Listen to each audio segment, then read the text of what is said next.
So speaking of scandals, Judicial Watch is, again, front and center on a scandal that everyone ought to be interested in. I think most Americans are interested in, but no one's doing anything about, which is the Biden, Burisma, Ukraine, China influence peddling scandal. You remember Joe Biden, he's running for president. Well, his son had gotten a sweetheart deal, obviously a no-show type job from Burisma in the Ukraine. It was their insurance policy to protect them from corruption investigations. Certainly they paid off when Biden went in there and threatened, got a prosecutor fired by threatening to withhold $1 billion in aid. And then, of course, you had the Chinese give a special concession to Hunter Biden's business worth potentially, I think, $1.5 billion in business. It's not clear how much money directly went into Hunter's pockets. Business that was effectuated during at least one visit to China, an official visit to China with Joe Biden, that Hunter happened to be on the plane with him on, Air Force Two. So we had noticed that members of Congress had asked about Biden's travels, specifically Senators Johnson and Chuck Grassley. And so we said, we want those records too. Give them to us. That's what, sometimes that's what we do. Congress, everyone thinks, well, Judicial Watch are coordinating. Congress doesn't tell us jack. They don't tell us jack about what they're doing. And when we often find out about what Congress is doing because we see a letter somewhere, say, well, look at what they're asking for. They must have some information. We'll ask for that too, because unlike Congress, when we get the information, we disclose it to the public. Congress doesn't always do that. So in this case, we saw that they were asking for Secret Service records about Hunter Biden's travels. Where else was he going? Was he on Air Force Two? Was he on Air Force One? Were there government planes? Now, the Secret Service responded to the senators, but the senators didn't release the information. But because we had FOIA'd it, they sent their response to us. And we found that Hunter Biden was provided Secret Service protection on 411 flights, 29 countries he visited, including 5 visits to China. And so this means the Secret Service was providing him coverage and security, which is appropriate. I think it's appropriate. He's the vice president's son. President Biden was vice president at the time, obviously, so they usually provide the children of the president and vice president Secret Service protection. Now, it doesn't say, the documents don't say whether he was on government planes here. The Secret Service told the senators to go ask other agencies, which we'll do as well. 5 visits to China. You know what's not in these documents? Any visits to Ukraine.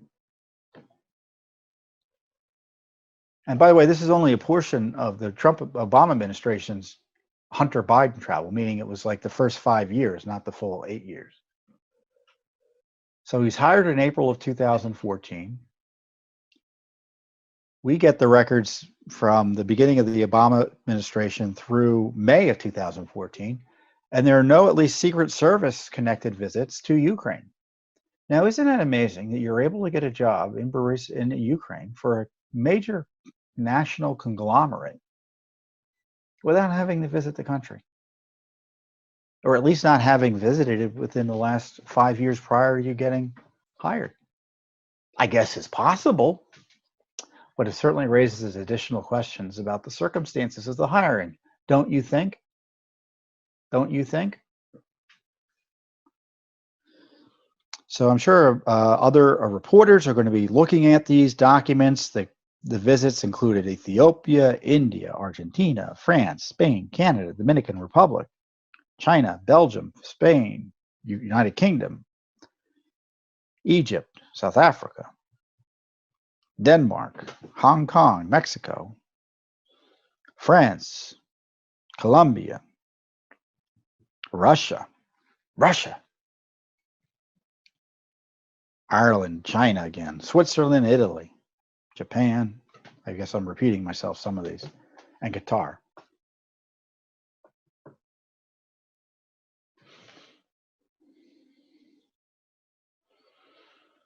So this is just, we didn't even have to sue for these documents. So this was a nice one because we got the documents.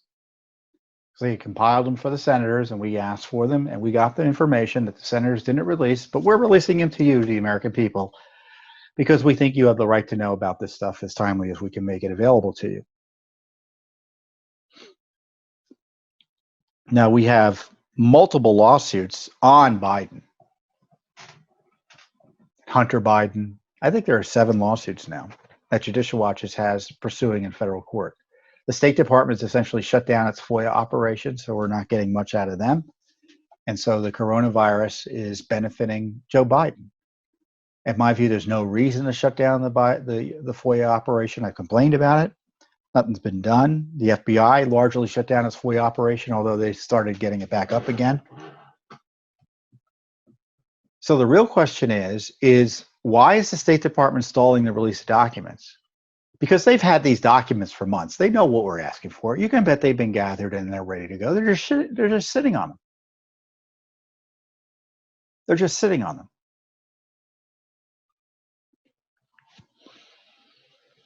But the Burisma scandal ain't going away. The Hunter Biden scandal ain't going away. Those influence peddling scandals aren't going away. And now we know Biden's involvement with the Russiagate and Obamagate and the Flynn targeting and the Trump targeting. It's a whole other raft of scandals that Biden needs to be held accountable for. And it looks like Judicial Watch is going to be your primary vehicle for that accountability. And we're going to keep up the litigation whether he wins or loses.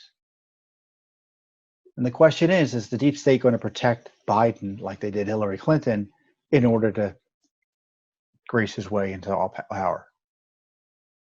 So we hope the courts don't do that and force them to turn over the records, but we'll see.